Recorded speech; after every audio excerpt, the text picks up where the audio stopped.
Greetings and welcome to this week's edition of Newsmakers TV, Santa Barbara's most popular and provocative local news program with analysis and commentary from the region's top journalists on the air since 2014. I'm Jerry Roberts. It is Friday, June 23, 2023, and I'm very pleased to welcome our all-star panel of top local journalists, investigative reporter Melinda Burns, Santa Barbara Independent staff reporter Ryan P. Cruz, and the Swiss Army knife of American journalism, Josh Molina of Newshawk, Santa Barbara Talks, and media educator in classrooms throughout California. Happy Friday and happy solstice weekend to all of you. Lots to talk about this week. Melinda, let's start with you.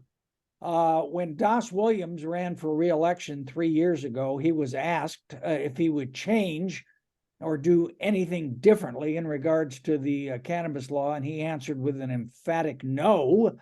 But last week he voted to do just that. What did the supervisors change about the taxation aspect of the weed law, and why? Well, it was earlier this month. It was June 6th, and they haven't taken a formal vote. That's set for Tuesday in Santa Maria. But basically, the county charges or assesses a 4% tax on gross receipts for cannabis. And that's different from other counties that use a square footage tax.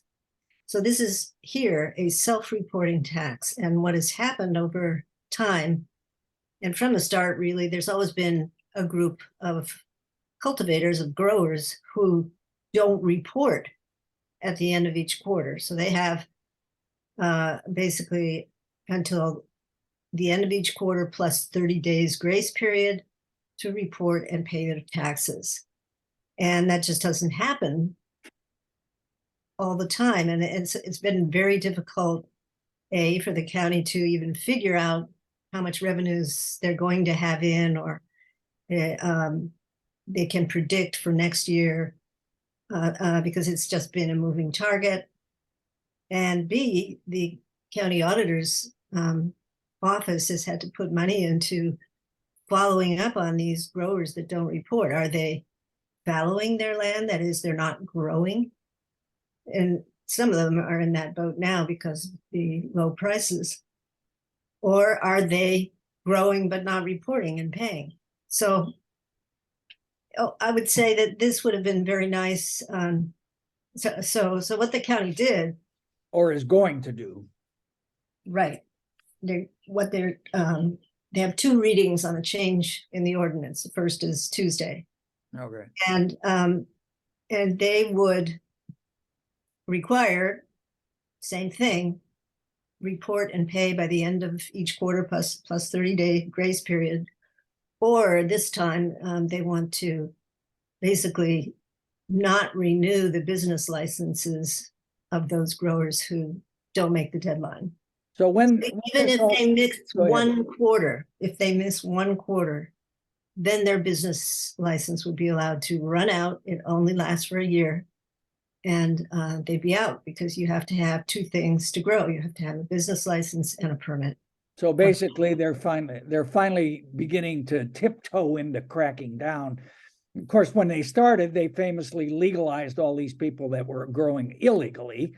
So the illegally now made legal growers who haven't paid their taxes, the Board of Supervisors now actually thinks we might perhaps do something about this. Is that? Yeah, I mean, but there's probably not going to be a whole lot more money coming into the county because of this, because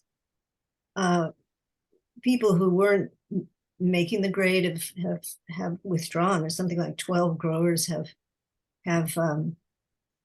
withdrawn and abandoned their operations for just this spring. And that's been in response to the high cost of the permitting, but also low prices for cannabis. And what were you going to say? Well, I was going to ask you about the politics of this because, you know, Das and and Steve Lavanino, who authored this horrible ordinance, famously kind of put the lock on any changes about it. But now all of a sudden they're open to such changes, which I assume is part because the revenues keep dropping below the projections. But is it because of the change in the makeup that Greg Hart is gone that this is now happening? Well, I think that Laura Capson and Joan Hartman met with county staff to put this particular initiative forward, and it seems to have gotten approval of the entire board because it is a problem. The revenues are not what the county expected, to the tune of Not anywhere near it. 10 million less this year than what had been budgeted. So was it costing more now to enforce the ordinance than the county's bringing in from it? No, it's just barely covering it. So this year's revenues projected by the end of June to be about just under 6 million. And the cost of the sheriff's enforcement team, the tax collector, the county council is going to be 5 million. So it does cover it barely. Yeah. Well, so basically they've upset everyone in the town of Carpinteria and half the people in the San Ynez Valley for barely $1 million. Josh, if we lived in what I would like to call a normal world, any supervisor who had his name attached to this would be in great political trouble. But it doesn't appear that anybody's stepping up to run against Doss Williams next year. What's your take on the politics of all this? Why isn't anyone? Well, it's very strange. Privately, name no names, but when you talk to people off the record about how they feel about Doss, it's very negative. And even among his supporters will say that they're kind of disappointed with him. And it ranges, there's the people at one end who thinks he's George Santos or, that level sort of person. And then there's other people who are like, oh, he's not that. He's just, an egomaniac and he rubs people the wrong way.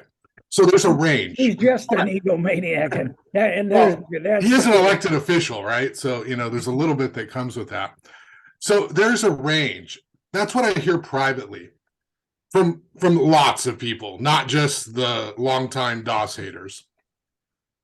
But publicly, people are like, well, we're not going to challenge him because he has too much money.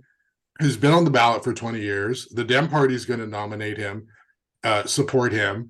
He's got great infrastructure. The two top operatives for the Dem Party are on the public payroll working in his office. Yes. And also he works really hard as a campaigner. Like he's very good at strategy and manipulation and figuring out ways to get people to support him in key situations. And these are good traits for a politician, right? So he just doesn't know anything about governance. So, right. He's very good at getting elected. And so, but most people have done the sort of calculus and said, well, we can't beat him. There's no way to beat him. I think the Wade Nomura and Carpinteria is a rumored candidate. There have been other people who've been approached saying, please do this, you can win. But if you run against Doss as a Democrat and you lose, unless your name is Laura Capps, who's kind of her own little brand within, that was bigger than the party, you're going to have a hard time ascending to win a seat elsewhere if you lose, because if you run to beat him, you have to run to win, which means you've got to tell the truth. And if you're one of these candidates who wants to run and just focus on themselves, you're not going to win because you're outnumbered, in the ways that I just outlined. So there have been people approached who want to challenge Doss, but they don't want to challenge. And if Doss does not get reelected, I know there's a lot of people who are going to be like, that's not to say he doesn't have his supporters. He does. Obviously, he's very popular. But if you're looking at where he was, and maybe Melinda can comment, because I remember back in the early days of the news press, Melinda and I would talk about Doss and how he was sort of like a rising star star and his heart was in the Yeah, right that was place. 20 years ago. But there's a lot of sheen that has come off the glow of what he once was. And so I don't know, he's probably going to win for as long as he wants to until he takes on Laura, Monique, anyone else in for Congress. Like that's probably going to be the end for him. For a salute seat. Yeah. Yeah, I think it needs to be a woman. You know, his sexism, particularly toward older women, is becoming more and more apparent. But Megan Harmon's not doing it. Paulo Lopez isn't doing it. Hannah Beth Jackson isn't doing it. Those are the names you hear a lot. I've talked to all three. Can I ask you, Melinda, a question? And I know me working with you over the years, I have tremendous respect for the fact that you always focus on the issues and not personality. But can I ask you a question? That used to drive me crazy, by the way, Melinda. I just want and you would always tell me, Josh, less personality, more issues. But has your opinion of Doss, the politician, changed over the years? You know, I've been so focused on cannabis in the last few years. You know, big industry moves into Santa Barbara County. And so I've been doing a lot of cannabis reporting and hearing a lot from people who are not happy with the county and with the board majority that set up this ordinance and has not, in their opinion, regulated the industry sufficiently. And so I would say that, you know, it's hard to say. He won an election against Laura pretty handily. All right, Melinda, I'm going to nominate you to be the next ambassador to China to deal with the dictator Xi, because you are so diplomatic about these things. All right, Ryan, you identified downtown Santa Barbara's biggest question this week as parklets or no parklets. And once you were able to find the door to the Faulkner Gallery and attend the big public meeting about it, what was your takeaway? Well, it did feel like one of those. I don't know if you ever had a secret concert you went to when you were younger. It felt like one of those. Only a few people knew about it. I was never younger. It was hard to find the room. You know, if the library's under construction, you have to find back entrance. But once you get in there, you know, there, aside from the construction and jackhammers going on the whole time and microphone problems, there was a lot of passionate comments and how many people showed up at this weird? It was about 100. It was packed in there. Every seat was packed, and it is a big. And it was like what, 3 o'clock in the morning or something? It was 8:30 in the morning, the day after Father's Day and Juneteenth, the 3-day weekend. I was surprised it was as packed as it was, but there was a lot of residents. There was a lot of business people. But one of the big things is that there was a lot of this feeling of, I thought we already decided this. I thought, you know, people were the overwhelming support for the parklets. But this was kind of a last minute thing. And especially when they announced on next Tuesday that they're going to be taking this on it, and they're either going to extend that temporary. The city council, you mean? Yeah, the city council, and they'll be talking about it. But one of the things that's in that staff report that was interesting is the off State Street and the ones in private properties.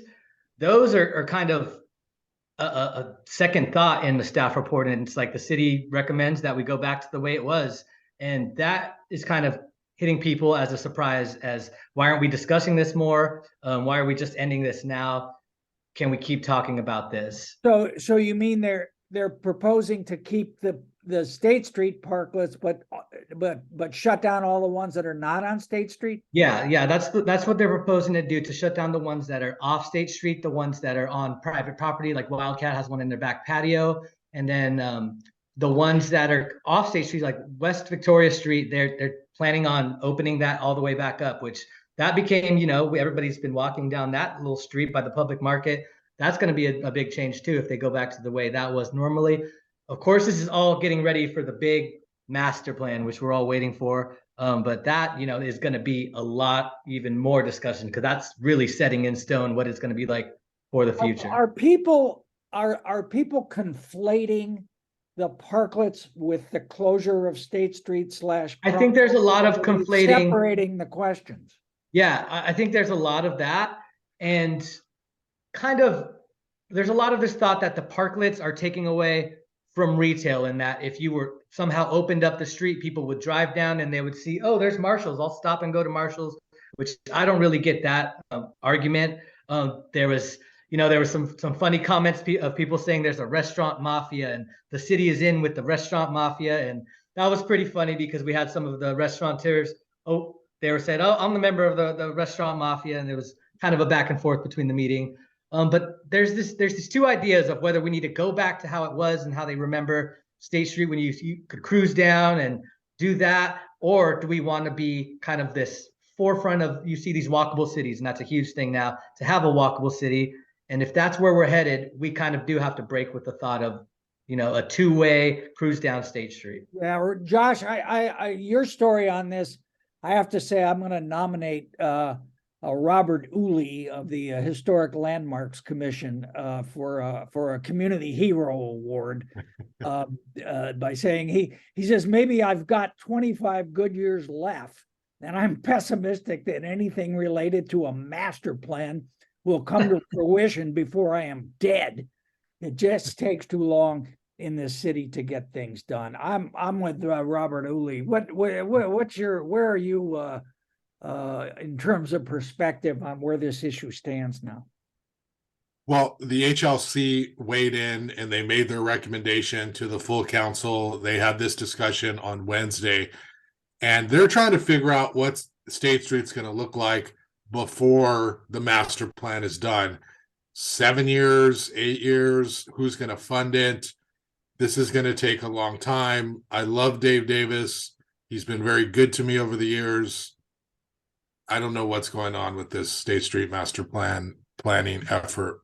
And that's not like journalism bias. That's like representative of what a lot of people are talking about in the community. You're paraphrasing an attitude that you're hearing in the community. Yes. And so the HLC says a wide range. Uli, he said, I go back to cars, like just go back to the way we want it. The compromise, they said, is let's take the umbrellas, the overhangings, the overheads. Let's get rid of those. Let's lower the rails 48 inches or lower. Let's minimize these parklets because they're in charge of the aesthetics of the El Pueblo Viejo district. And so that is their job. The most heavily regulated design area on the globe, probably, except for these parklets, which everybody just threw up whatever, right? Yeah, well, under the guise of the pandemic, Rob Dayton pushed to not have HLC review, close the street, and allow outdoor dining. And now here that we are 3 years later, and they're finally getting to weigh in. And so they are saying, this doesn't look good. So as Ryan outlined, let's make them smaller on State. Let's remove them in other places of El Pueblo Viejo, and let's have a conversation about the master plan as part of that. And so let's figure out a way to do this.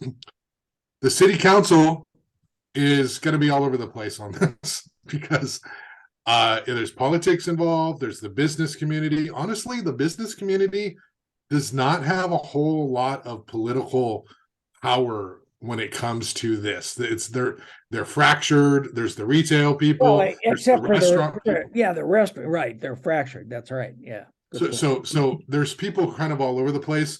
I would imagine that they're gonna say, okay, let's make these parklets smaller. Let's figure out a long-term interim plan, and the pandemic is over, and they're gonna do that. I imagine they're gonna go that route and make the parklets a little bit smaller and figure out what to do with the rest. Put some design criteria on them.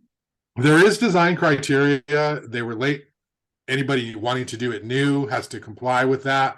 But essentially, right now, if you go, some places have these overheads, these hangings, these umbrellas.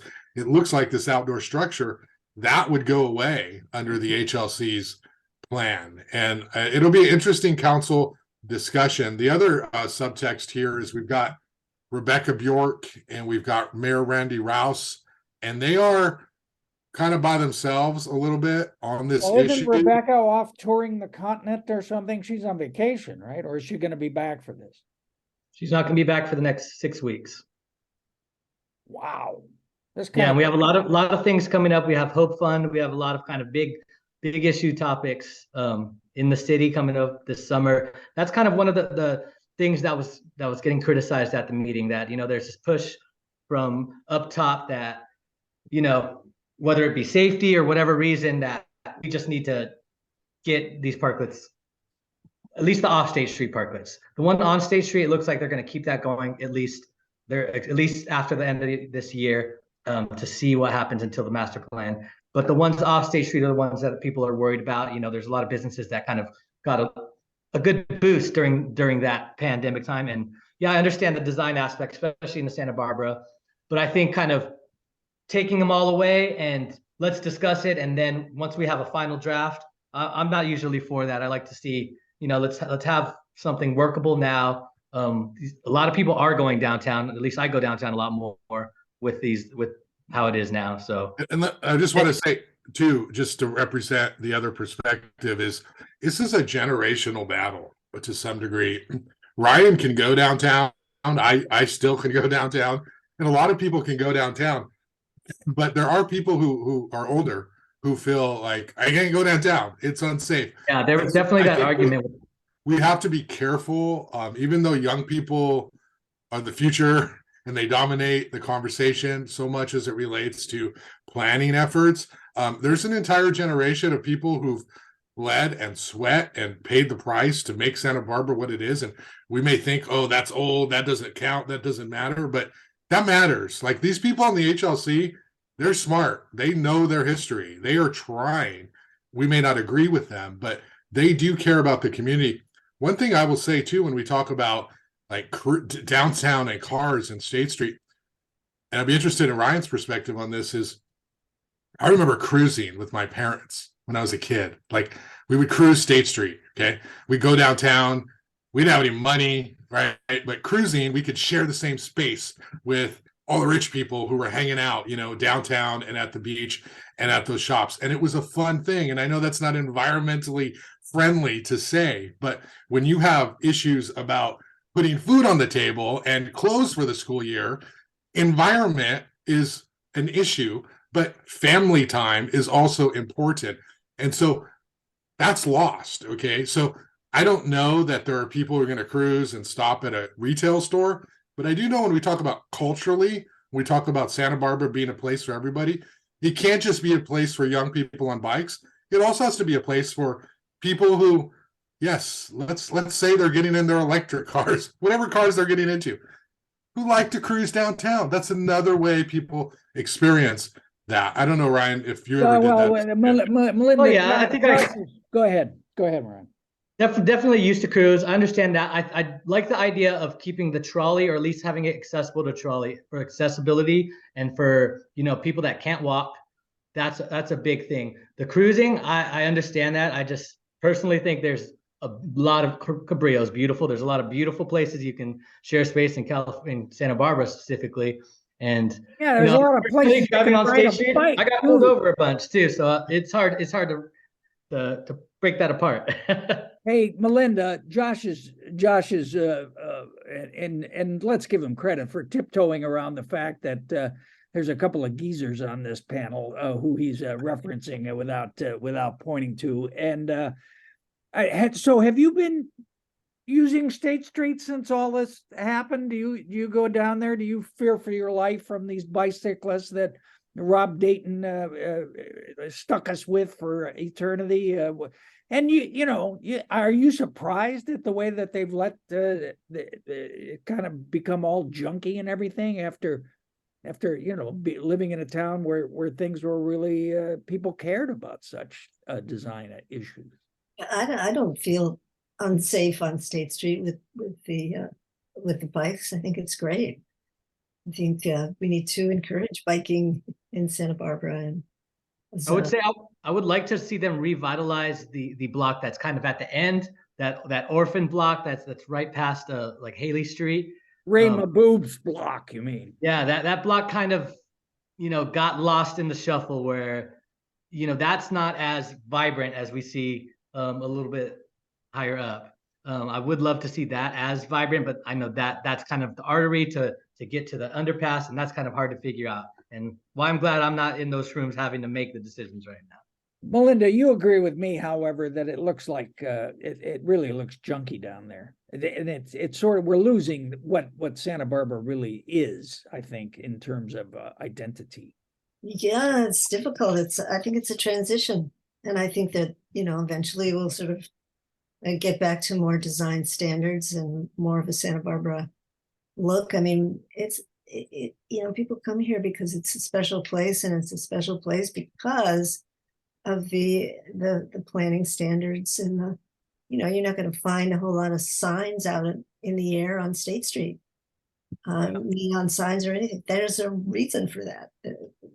There's Josh, how many? It was not that many years ago when you did that story about the poor guy with his sign in the window that he had. I mean, it was really a big deal then, and now it's like anything goes.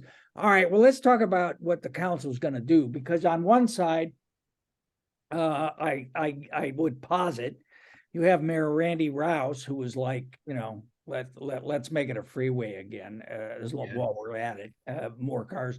And then, on the other side, maybe Megan Harmon, who that's her district. She lives there, and she is counting on the restaurant industry to further her endless political ambitions, whatever they end up being. So how do you think it's going to come out? I'm thinking there's going to be definitely a lot of discussion. I'm wondering if they might split apart this into, the on State Street and off State Street, because right now, as it looks like the motion is written and the recommendation, it's either they can decide to keep State Street closed to traffic after the temporary ERTO goes out, and with that, restore everything else to how it was before. I think they will separate those and say, yes, we will keep State Street open after, and we will have another discussion, because I think this is what it needs, because we can't even get maybe 3 people in a room to agree on this. Josh, will there be a threshold question, though, that sort of is, should we keep State Street closed to cars, or that area of State Street closed to cars, that is separate from the parklet discussion and separate from the bicycle discussion?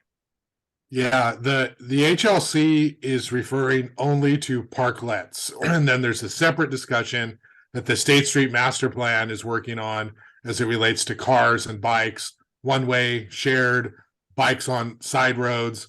That's a longer term discussion. And so we're going to see Randy say all that, right? We're only talking about this. I'm sorry, I just did my weekly Randy's going to email us comment. I apologize. I'm speaking for Randy, which I should know by now not to do.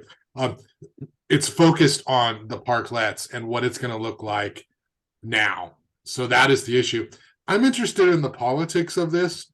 Rebecca's not going to be there. There is not a whole lot of. What's that about? Did she have like a lot of use it or lose it vacation? She just kind of took a hike. What happened? I don't know. I think Ryan talked to her on that. I did not.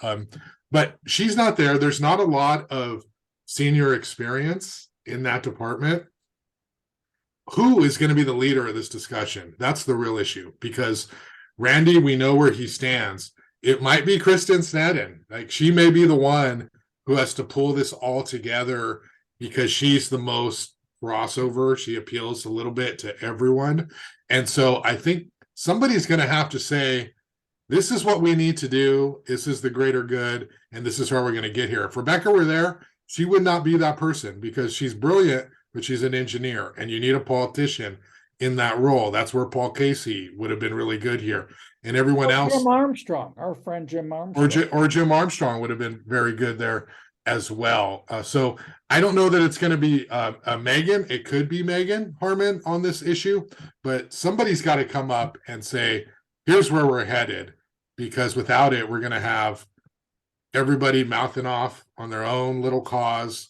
Oscar's going to be talking about the 400 block and how we need to include them, because that is his district.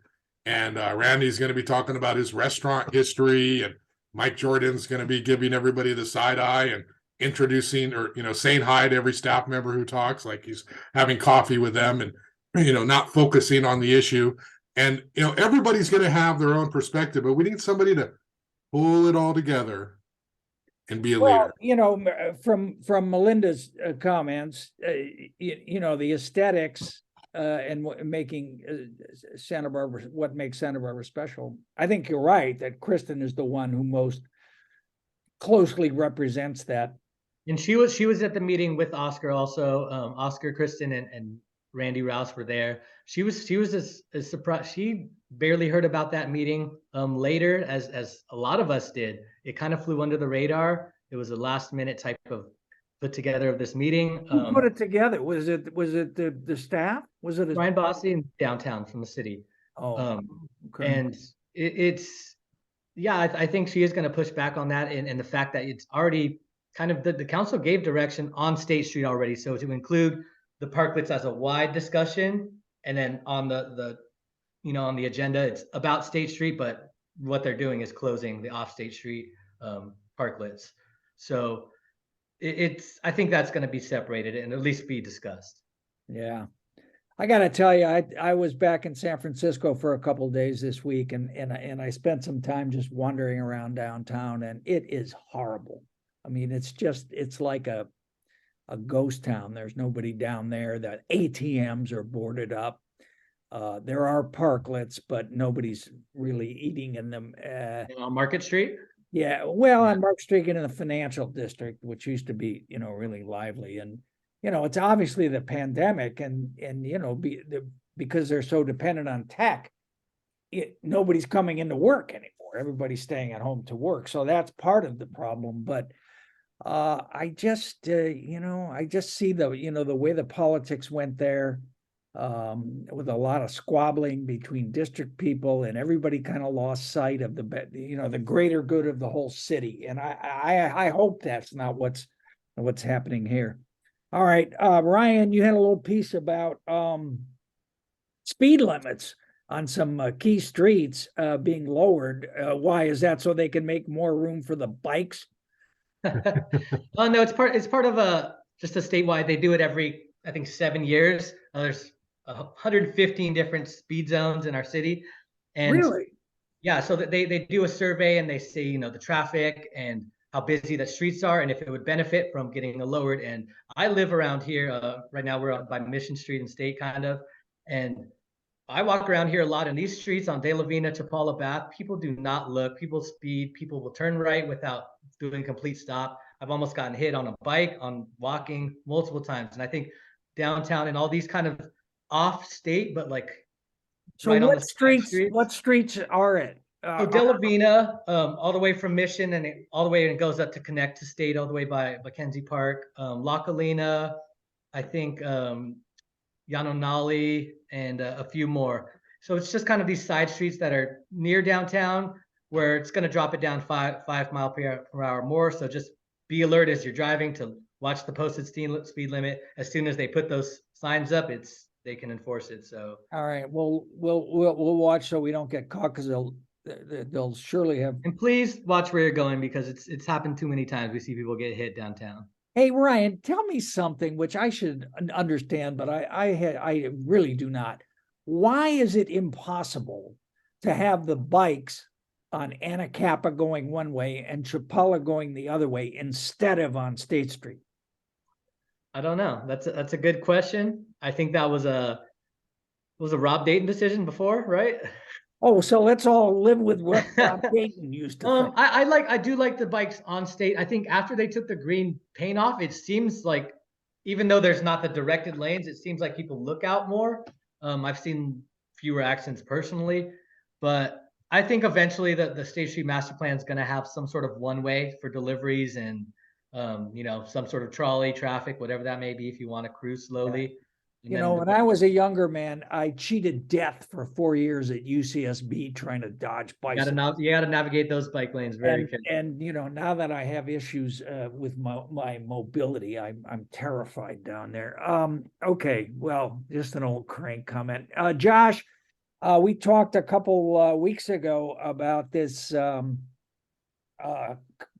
of, what do you want to call it, culture war controversy over the use of an image known as the Piss Christ in a class in critical thinking. God forbid anybody would think critically about this at Dos Pueblos High. But you've talked to people since then, and I kind of, I think came down heavy on both on the school district and on the principal for caving into the religious zealots involved in this. But you have a somewhat more nuanced perspective on it. Well, I think that the group who was pushing for the removal of that image did sort of a, dancing in the end zone, spike the ball in the end zone celebration, that they were able to, stop DP, stop the district, stop Principal Woodard from, trying to indoctrinate students, right? So I think that is a little bit of the narrative that is going out there. And the flip side of that is that just, because I reported on the story later than Kelly did. And in talking to those people, I mean, I think the realistic story here is that, this class is not taught by the same person every semester. And the person who's teaching it next semester, like, that's one of the cool things about being a teacher, is you have some freedom as to how you want to teach and what you're going to present. And Well, at least in California, you still do. But... Right. Well, Florida's coming too for California, right? We've heard that. So anyway, the new teacher, the one who's teaching this class, was not planning to use that image anyway. Okay. So on one hand, the school district says, we'll pull the image. On the other hand, that teacher wasn't going to use that image anyway. And so it's a little bit of the district is not going to use that image, and they're not backing down. They're saying, well, we won't do it. It's offensive, but they weren't going to use that one anyway. And I think the narrative with Woodard is, I think he's sort of feeling as though everyone's coming down on him like he buckled or he somehow failed to stand up for, education. But, I think that he's not teaching the class, right? And he didn't order anybody to not use this. He did not. No. So I think it's just one of those things where we're not going to use it anyway. Let's let people know that. And will it come up again? Who knows if the image will come up 5 years from now when somebody else is teaching it. We don't know that, but we know that next semester, next year, it's not going to come up with that teacher who's may bring it up verbally, but probably not even that. So these things are nuanced, but the narrative that I'm sort of feeling and getting is that I don't think it's fair to say Woodard buckled. I think it's fair to say he did what he had to do, considering the fact that this image was not going to be playing a prominent role anyway. Melinda, do you agree with me that what Josh is saying between the lines and trying not to offend any of his sources with one commentary, it wasn't going to be used. Woodard was, he really had no role in it. But then the district kind of decided politically it would be in their interest to look like they were saying, yes, we hear what you're saying, we're pulling it. And that's what happened. You agree with me, don't you? I do agree with you. And I mean, critical thinking is supposed to be when you're able to think critically about something that's presented to you, something that you might not like, something that you might find offensive. You're thinking, I don't like that, I find it offensive. And that's a way of learning how to think. And yeah, so I think you definitely should be exposed to things that, test those boundaries. And I know it was in college, but I've taken Josh's classes before, and he's shown us stuff that, it's not graphic or anything like that, but, test how we think about things. And I think being in a classroom that kind of pushes that is better than being in an environment that doesn't make you uncomfortable and make sure that I think that you should be pushing your boundaries in what you're thinking and testing. Why do I think this way? And, if it validates what you believe, then that's good. Yeah. Well, not to go all cosmic, but I think, we're sort of touching on one of the fundamental problems of why the country's so screwed up and divided is because, on the internet, you never have to read or see anything with which you disagree. And so we are living in a world of confirmation bias. And I think people get used to that, and they see their day-to-day life and they see something they don't agree with, and they say, I don't want that in public. We can't have that in public. We can't have any display of this at all. And Right. that's that. My opinion should stand for everything. All right, Melinda, I know you got to go, but what's coming up in the world of cannabis or anything else that you're working on? Working on a story in the Cuyama Valley, which is a high desert, big agricultural region, and the groundwater basin is totally declining underground. And the state has moved in through a local agency to require pumping restrictions. And so in the backdrop to all of this is that the most of the crops are carrots. The dominant crop is carrot, and the world's largest carrot corporations, like the Carrot Industrial Complex, Really? is up there in Cuyama. And they just they filed a water rights adjudication lawsuit against all of the other landowners in the valley, the farmers, the ranchers, the pistachio guys, the little town of New Cuyama's water district. And so everybody has been having to hire lawyers. There's like 25 law firms involved in this, hundreds of thousands of dollars spent by people, in many cases, who may have land, but not much cash. And it's just causing Oh, that all sounds like a kinds of trouble. good story. Also reminds me of the title of my forthcoming novel, More Work for Lawyers. Ryan, what are you working on? I'm gonna be paying closest attention to what happens at City Council next week, and I'm working on a fun story about a group of college students that competed they built an electric race car and competed at a international competition last week. So that's gonna be a fun one. All right, Josh, who you got on a podcast? Oh, by the way, what happened with Elliot Jacobson, the world's the most joyful Doom and gloom.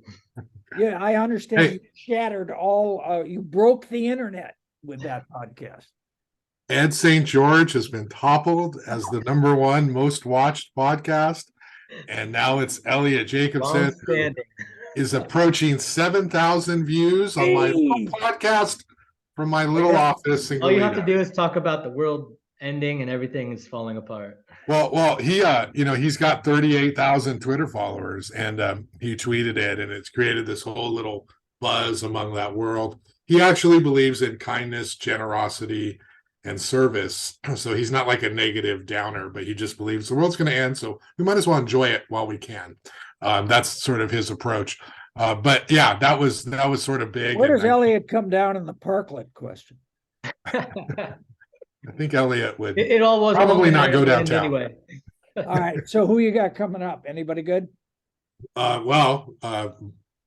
guess you could say that Kristen Sneddon, who is going to come on my show to talk about not being a doomer.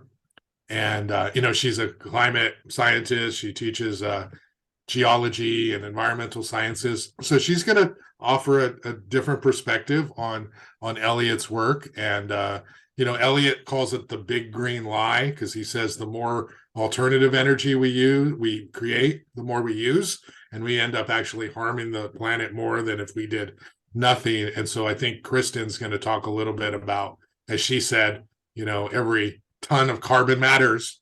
And so I think she's going to talk about that. And I also will hit her up on the parklets stuff too. So. All right. Melinda, you agree with me, do you not, that Elliot is right and we are in the midst of a human extinction event, and therefore we ought to just quit trying?